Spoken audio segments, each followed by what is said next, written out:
ابراہیم خان ہیں جی اوکاڑا سے، وہ کہتے ہیں کہ نواز شریف کی اہم شخصیات سے ملاقاتیں اور ڈیل کی خبریں، کتنی سچائی کتنا افسانہ، کیا نواز شریف دوبارہ وزارت عظمیٰ کے امیدوار ہو سکتے ہیں؟ آپ کا کیا اسیسمنٹ ہے؟ ابراہیم خان صاحب، یہ پہلی بات یہ ہے، میں آپ کو ایک بات بتاؤں، ایک تہمت یہ ہے مجھ پہ کہ میں جرنلسٹ ہوں۔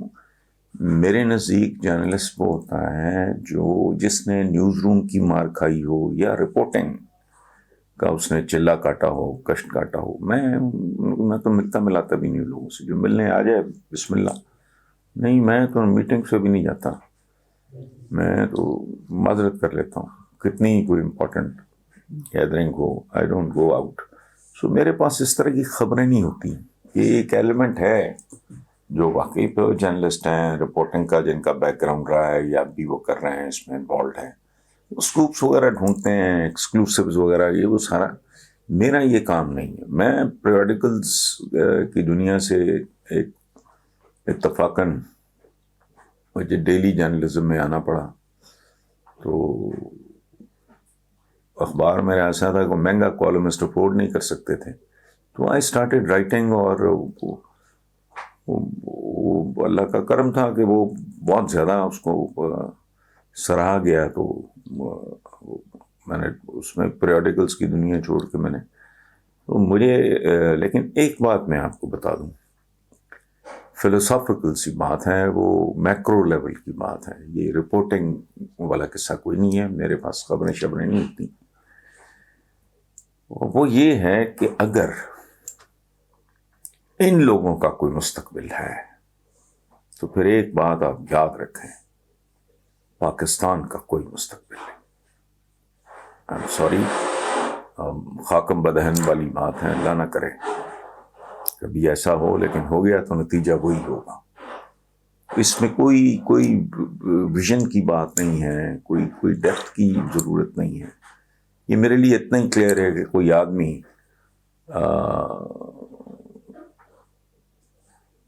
آگ میں ہاتھ ڈالے گا تو کیا ہوگا، وہ جلے گا۔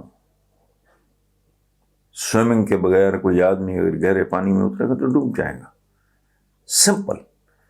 ان لوگوں نے اس ملک کو یہاں تک پہنچانے میں کلیدی کردار ہی، لیکن ہم عوام جو جن حالات میں رکھے گئے، اور رکھے بھی اسی لیے گئے کہ یہ دماغ سے کبھی نہ سوچیں، یہ معدے سے سوچیں، یہ ہر چیز کو بھوک کے حوالے سے دیکھیں۔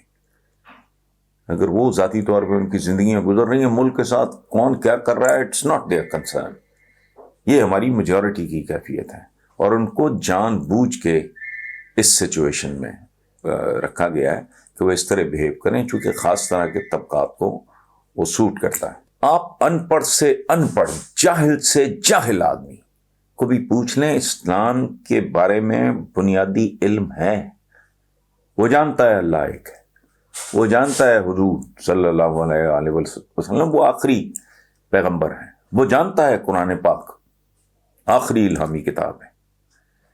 آپ اس سے پوچھو کہ جھوٹ یار اچھا ہوتا ہے برا ہوتا ہے، وہ کہے گا تو بہت برا ہوتا ہے جی،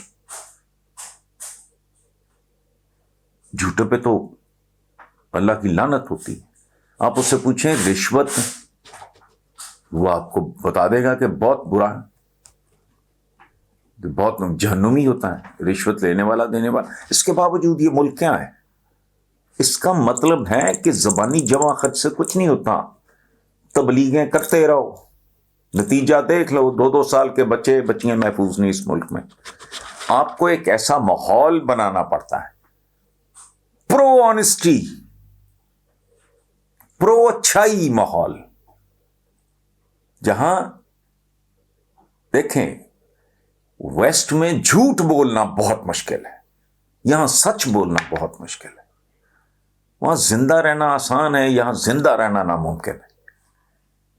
اب سرکاری افسران کی دیکھیں، جب ایس ایچ او کی پاورز دیکھیں، ایس ایچ او کی تنخواہ دیکھو، تم پاگل ہو، تم جاہل ہو، تمہیں سمجھ نہیں آتی کہ یہ حرام کھا کے زندہ رہے گا۔ ایک علاقے کا وہ چودھری ہے، تنخواہ اس کی دیکھو، 2 بچے نہیں پڑھا سکتا، تو آپ کو ایک ماحول، منصفانہ ماحول آپ کو تخلیق کرنا پڑے گا تاکہ جو بندہ اچھا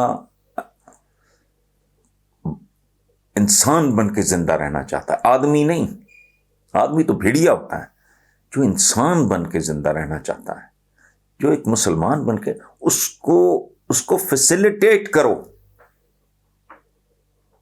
یہاں سارے کا سارا جو گیر اپ ہوا ہے وہ بددھیانتی پہ، خیانت پہ، ظلم پہ، زیادتی پہ،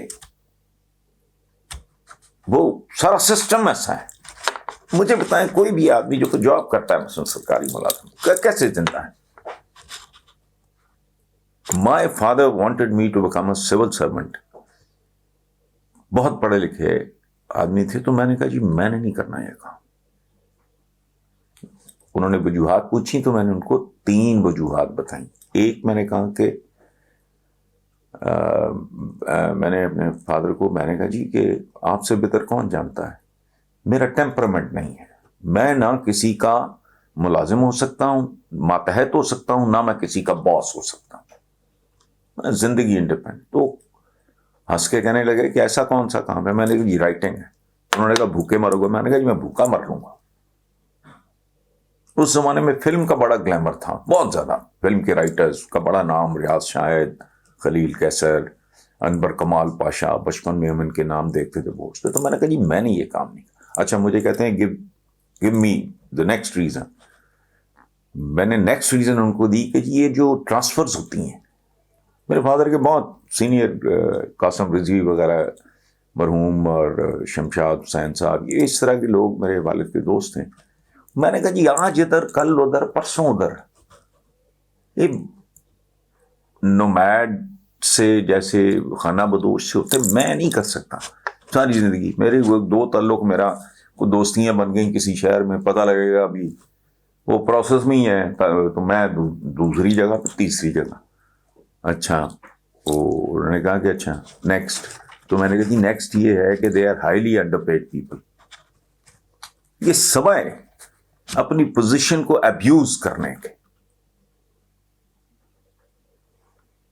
اپنی پوزیشن کو ابیوز کرنے کے، مس یوز کرنے کے. اگر کوئی راشی نہیں بھی ہے، اگر وہ براہ راست رشوت نہیں بھی لیتا،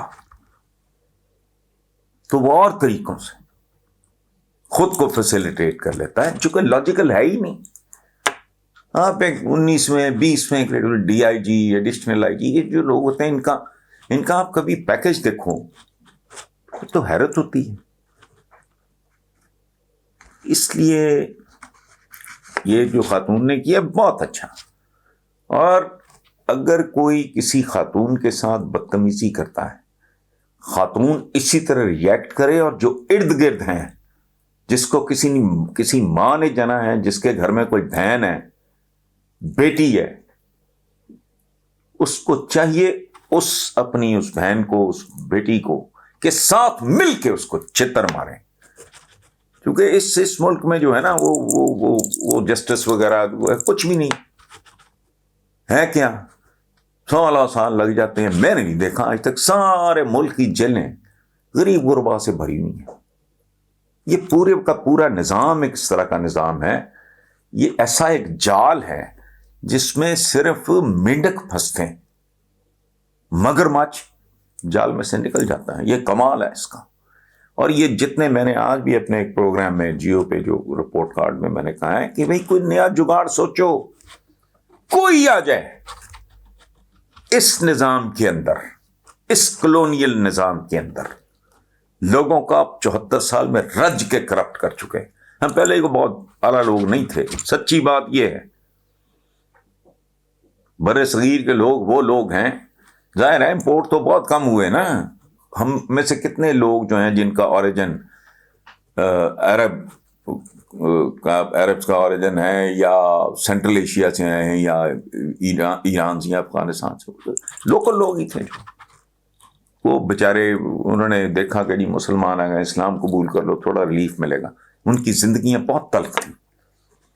سندھ میں اسلام کی آمد سے پہلے جو یہ ہوتی تھیں جسے انٹچبلس کہتے، جس کا چھوٹی دلت ملچ شودر ٹائپ اس طرح کے ان کی زندگیاں آپ جانتے ہیں.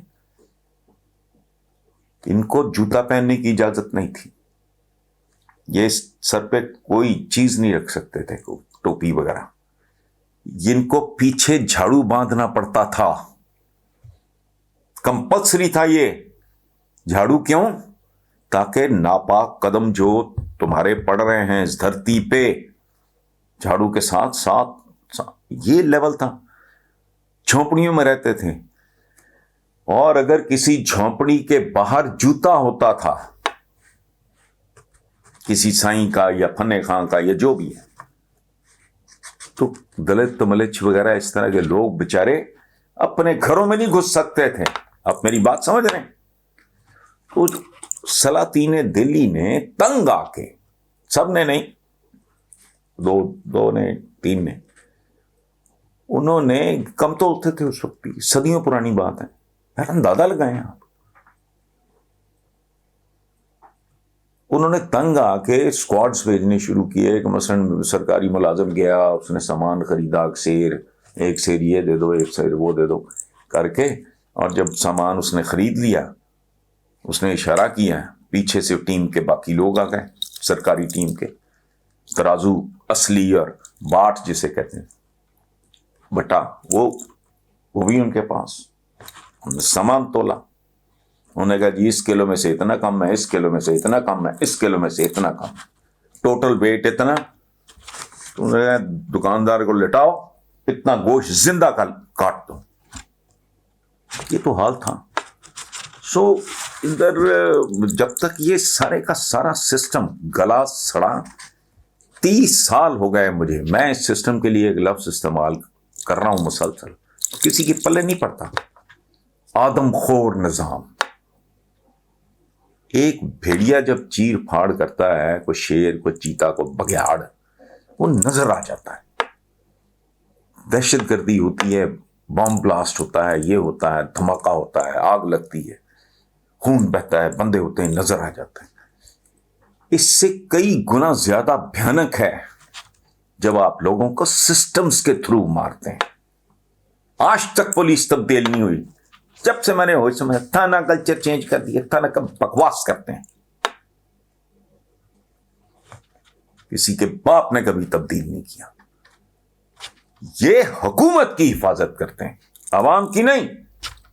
اور یہ تھی کلونیل پولیس گورے کی.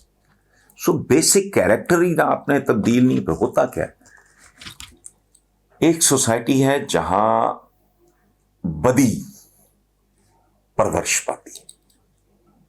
اب بندہ دیکھتا ہے کہ یار میرے لیے بد ہونا بہت ضروری ہے. ایک سوسائٹی ہے جس میں بھلائی, نیکی, پاکیزگی, خوبصورتی پرورش پاتی, لوگ ادھر اٹریکٹ ہوتے ہیں. پودوں والا حال ہے. ہمارے فارم ہاؤس پہ بیلی پور میں نے بڑے شوق سے لگائے, مختلف قسم کے سینکڑوں پودے ہیں. میں آپ کو ایک مثال دیتا ہوں, میں نے کینو لگائے, اتنا سا کینو ہے. اب سرگودا یا مخصوص جو بیلٹ ہے وہاں کا کینو دیکھیں, آپ کی طبیعت خوش ہو جاتی. اتنا بڑا خوبصورت رنگ اور جوسی اور بہت اعلیٰ لگ گئے. چونکہ سوئل وہ مٹی نہیں ہے, وہ مٹی کچھ اور چیزوں کے لیے بہتر ہوگی. جامن لگا ہمارے, وہ اتنا سا جامن ہے. وہ اگر کوئی سوئل اور ویدر جو مختلف فیکٹرز ہوتے ہیں, پانی, مٹی کیسی ہے, پانی کیسا ہے, وہ موسم کیسا ہے, وہ اگر فیوریبل ہوگا. اسی لیے نا فلاں مطلب جدھر ہالی ووڈ بنا ہوا ہے اس کو اورنج کاؤنٹی کہتے تھے ایک زمانے. وہاں اورنجز بہت اعلیٰ ہوتے تھے. یہ صرف پاکستان نہیں, اللہ پاک نے اس دھرتی کو مختلف رنگ روپ دیے. کسی کو رفیع جیسی آواز دے دی, کسی کو صادقین جیسا پینٹر بننے کی صلاحیت عطا کر دی. اس طرح اللہ پاک نے مختلف زمینوں میں صدیوں نہیں ہزاروں سال یہ بدو بھوکے مرتے رہے. پاؤں میں جوتا نہیں ہوتا تھا, کھجور یہ وہ 5 4 6 غذاؤں کے علاوہ غذا نہیں تھی. اللہ پاک نے تیل نکال دی. سو زمینیں اسی طرح سسٹمز. ایک ہوتا ہے جس میں جو ایک بھلے آدمی کو کی بھلائی کو پروموٹ کرتا ہے, اس کی نشو و نما کرتا ہے. ایک سسٹم ہے گھیر گھار کے آپ کو ڈاکو، چور، ٹھگ، جیب کترا وہ بننے پہ مجبور کرتا ہے.